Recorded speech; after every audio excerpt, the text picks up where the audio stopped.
Good morning to all of you. In continuation with the practical of third semester, today we are doing a practical of Indian desserts. Here we are making gulab jamun, jalebi, and lauki ka halwa.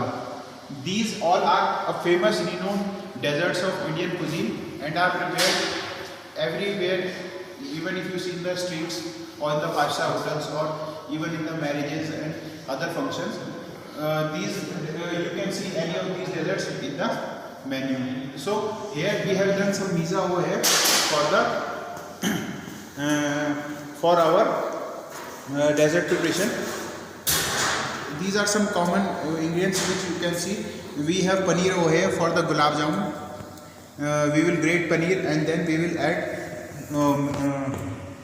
all-purpose flour, refined flour in this, and we will make a soft dough for the gulab jamun. And for the preparation of jalebi, we have all-purpose flour over here.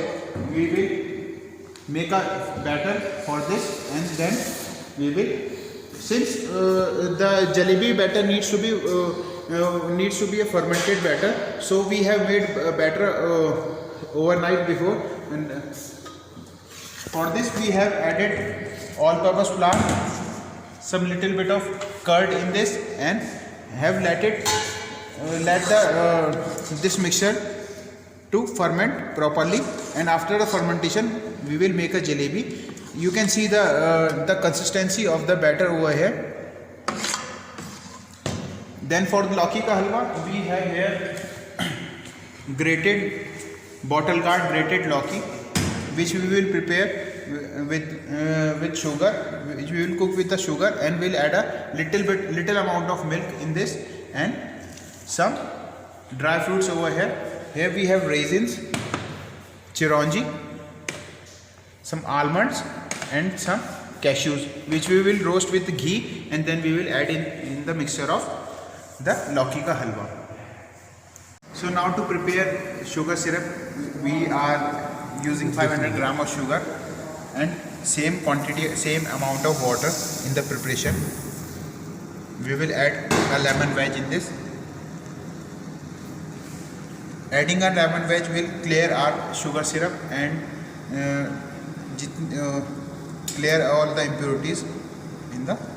We will add 4 to 8 strands of saffron in this for the flavor, and we'll let it cook. जो ये sugar syrup बना रहे हैं इसके लिए, जलेबी के लिए और गुलाब जामुन के लिए सेम कंसिस्टेंसी का शुगर सिरप रहता है. आप अगर देखेंगे तो जो एक सिंगल स्ट्रिंग की कंसिस्टेंसी, यानी कि एक तार की चाशनी जिसे हम बोलते हैं, सिंगल स्ट्रिंग आना चाहिए. जब आप उसको अपनी फिंगर टिप्स में जब टच करेंगे तो एक सिंगल स्ट्रैंड उसमें आना चाहिए, स्ट्रिंग आनी चाहिए उसमें. और अगर वो आ जाएगी तो यानी कि आपकी एक तार की चाशनी जो है तैयार है.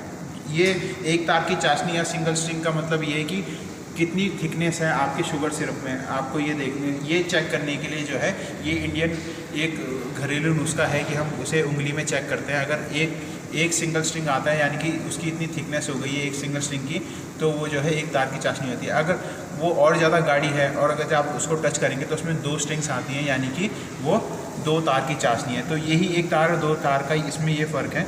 अब हम इसे कुक होने देंगे थोड़ी देर के लिए, ताकि जो है हमें डिज़ायर्ड जो कंसिस्टेंसी, जैसे मैं आपको बता रहा हूँ सिंगल स्ट्रिंग की, या अगर आप अगर घरेलू भाषा में बोले कि एक तार की चाशनी जो है, जब तक वैसी कंसिस्टेंसी आ जाएगी तो हम इसे क्लोज़ कर देंगे और फर्दर हम अपनी जलेबी प्रिपरेशन पे फिर आगे कंटिन्यू करेंगे. So now for the preparation of gulab jamun, we have grated our paneer and now we are kneading it so that no lumps remains in the mixture. So basically जब हम गुलाब जामुन, पनीर से हम गुलाब जामुन बनाते हैं, वैसे अगर गुलाब जामुन की हम बात करें तो मावा से भी गुलाब जामुन बन सकता है, मावे से बनता है. अब हम पनीर से यहाँ पर प्रिपरेशन कर रहे हैं. अभी हम इसकी प्रिपरेशन पनीर से कर रहे हैं. पनीर की प्रिपरेशन में जब हम पनीर से इसका प्रिपरेशन करते हैं तो हम इसको अच्छी तरह से नीड करते हैं. जो डो होती है उसे अच्छी तरह नीड करते हैं, ताकि जो है इसमें कोई ग्रेन्स या लम्प्स ना रह जाएं, पनीर के बड़े बड़े पीसेस रह जाएं. और जब अगर ऐसे लम्प्स रह जाएंगे तो जब हम इन्हें फ्राई करेंगे तो आपका जो गुलाब जामुन है वो फट सकता है. तो इसको हम इसलिए अच्छी तरह से इसको नीड करना बहुत ज़्यादा ज़रूरी है. जैसे जैसे नीड होता रहता है हम इसमें थोड़ा सा जो आपका ऑल पर्पस फ्लावर है, रिफाइंड फ्लावर जिसे बोलते हैं, हम उसे ऐड करेंगे।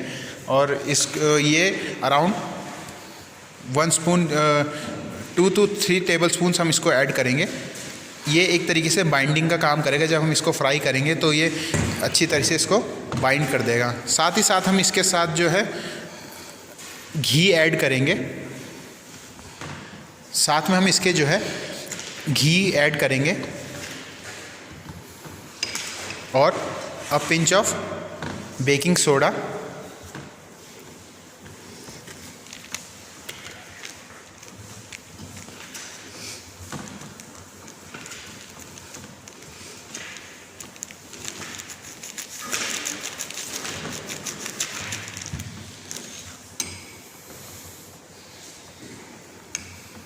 अब अगर आप देखेंगे तो इसकी कंसिस्टेंसी जो है डो वाली कंसिस्टेंसी आनी शुरू हो गई है।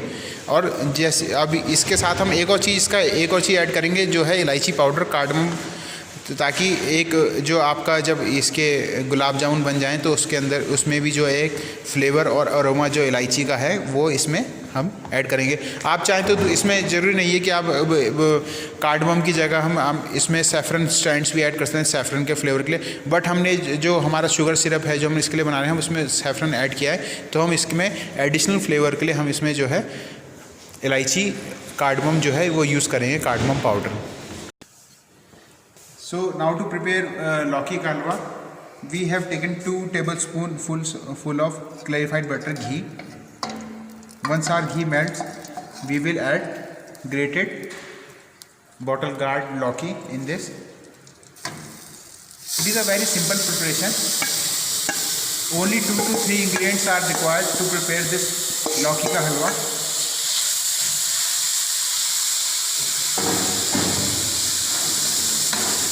And we will now let it cook. Once our grated bottle gourd softens, we will add sugar in this and some flavoring. Either you can use elaichi powder also or saffron, or also you can use a kevada essence, kevada flavor, kevada water, rose water for the additional flavor. Now we will let it cook in the slow flame till our लौकी bottle gourd gets softened. Once it leaves water, we will add milk in this. Once our grated लौकी bottle gourd will leave water, we will add sugar in this and we will finish it off with milk and let it reduce to cook it properly. So now as you can see, लौकी has released all water, all the water present in the लौकी. Now it is the time to add milk in this. We will add a little amount of milk in this, around 200 ml of milk, and we will let it cook till the milk reduces and grated bottle gourd लौकी gets cooked. जब तक हमारा लौकी का हलवा ready हो रहा है तब तक हम जो है गुलाब जामुन की यहाँ पर प्रिपरेशन कर लेते हैं। अब आप देखेंगे कि हमारे पास जो ये डो हमने पनीर और मैदे, पनीर, रिफाइंड फ्लावर और इलायची पाउडर जो हमने इसमें ऐड करके इसका प्रिपेयर किया था, उसके बाद अब हम इसकी जो है बॉल्स बनाएंगे। बॉल्स बनाने के लिए सॉफ्ट बहुत ज़रूरी है कि आप इसको बहुत सॉफ्ट हैंड से इसको प्रिपरेशन करें। और अगर आप जब इसको बहुत सॉफ्ट हैंड से इसको हमें राउंड करना पड़ेगा। जब हम इसे राउंड कर देंगे तो ये इंश्योर करना बहुत ज़्यादा ज़रूरी है कि जो आपकी बॉल जो बने उसमें कहीं पर भी क्रैक्स ना हो। अगर क्रैक्स रह जाएंगे तो आपकी बॉल जब हम इसे फ्राई करेंगे तो ये गुलाब जामुन फट जाएगा और जो उसकी शेप है वो ख़राब हो जाएगी। तो ये बहुत ज़्यादा ज़रूरी है ध्यान में रखना कि जो आपकी जो बॉल है, अगर आप देखेंगे अब इसमें कहीं पर भी एक भी क्रैक नहीं है। अगर क्रैक इसमें रह जाएगा तो जो ये आपकी बॉल है वो जब आप इसको फ्राई करेंगे तो ये फट जाएगी।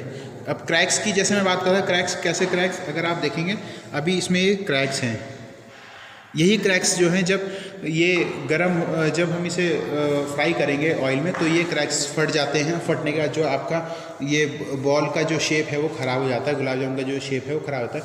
तो ये सॉफ्ट हैंड से बहुत ज़्यादा ज़रूरी है कि आप इसको रोल करें अपने हैंड्स में, ताकि जो है इसमें एक भी, अगर आप देखेंगे तो एक भी इसमें जो है क्रैक नहीं है। उसी तरीके से अगर हम गुलाब जामुन की शेप की बात करें तो बहुत सारे शेप्स अवेलेबल हैं। आपने मार्केट में देख लीजिए या फिर जो प्रिपरेशंस होती हैं वहाँ अगर आप देख लीजिए तो बहुत सारे शेप्स हैं। एक शेप ये राउंड शेप होता है, दूसरा एक सिलेंड्रिकल शेप है। अगर आप देखेंगे इसका ये सिलेंड्रिकल शेप आ जाता है गुलाब जामुन का। स्पेशली अगर हम जब पनीर गुलाब जामुन की बात करते हैं तो आप देखेंगे कि जो इसके शेप्स हैं वो सिलेंड्रिकल शेप्स में ज़्यादातर ये गुलाब जामुन की प्रिपरेशन रहती हैं। और सिमिलरली इसी तरीके से गुलाब जामुन की भी दो तरह की वेरिएशंस हैं जो कि इजीली अवेलेबल है, मार्केट में अवेलेबल हैं। एक जो होती है गुलाब जामुन जो आज हम प्रिपेयर कर रहे हैं, दूसरा होता है जिसको हम काला जामुन या काला जामुन भी बोलते हैं। उसमें बस डिफरेंस यही है कि जो आपका गुलाब जामुन है वो गोल्डन ब्राउन होने तक फ्राई किया जाता है। अगर हम काला जामुन या काला जाम से जो फेमस है उसकी बात करें तो इसको थोड़ी देर और पकाया जाता है ताकि जब तक उसकी स्किन जो है बाहर से ब्लैक कलर की ना हो जाए, और उसके बाद उसको हम शुगर सिरप में डिप करते हैं तो वो काला जाम बन जाता है। अब काला जाम का हम बात करें तो टेस्ट की बात करें तो टेस्ट अगर दोनों सेम है तो उसमें फ़र्क क्या है? उसमें फ़र्क यही है, एक तो उसका कलर का, दूसरा जो उसका टेस्ट होता है वो थोड़ा बर्न टेस्ट होता है, और जो उसके बाहर की कवरिंग होती है वो थोड़ी हार्ड होती है in comparison to gulab jamun. It is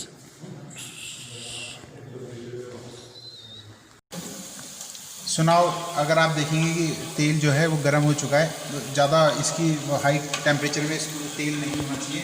अगर आप करेंगे तो इसमें क्या होगा कि बार से जो कुक हो जाएगा और जो अंदर से जो आपके गुलाब जामुन है वो कुक नहीं होंगे, वो कच्चे रह जाएंगे। तो यही एक्चुअल टेम्परेचर होना चाहिए, और इस टाइम पर हम इसमें गुलाब जामुन को ऐड कर देंगे। अभी भी बल्कि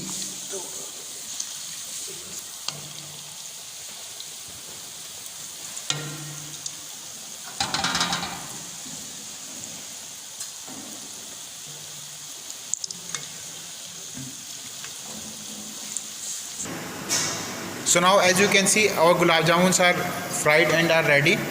Now this is the time to dip it in the sugar syrup which we have prepared, so that they can soak sugar in them.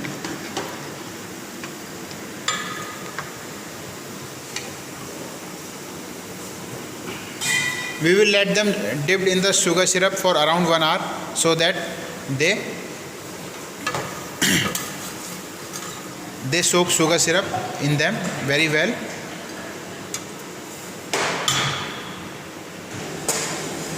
So meanwhile our gulab jamuns are being soaked in the sugar syrup, we will continue with our gajar our lauki ka halwa.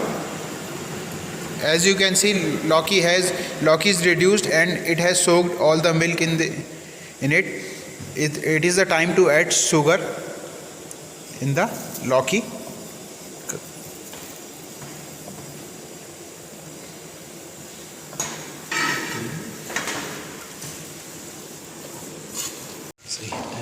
So now as you can see our lauki ka halwa is ready. It has got nice color from the caramelization of sugar.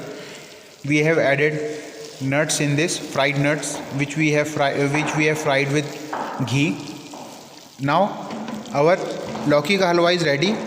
We will close the flame and we will serve it. So now we will be starting with our jalebi.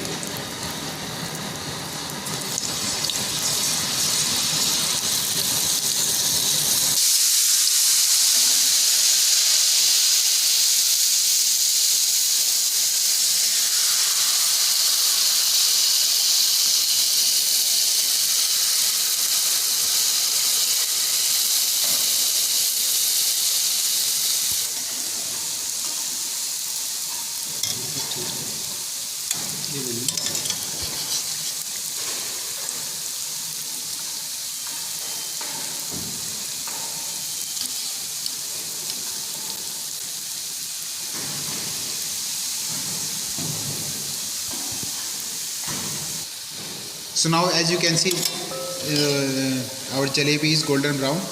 Now we will add it to our sugar syrup which you have made, and will allow it to soak around half a minute. And once the jalebi soaks sugar syrup, we will strain it out and we will serve it.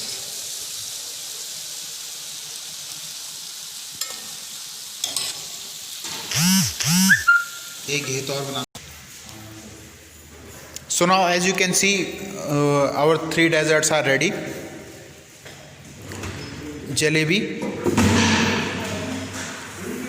you can see a nice spiral shape of the jalebis. Then here we have lauki ka halwa, which we have served with the shavings of almonds and some chironji over it. Then we have gulab jamun over here, which we have served with grated coconut.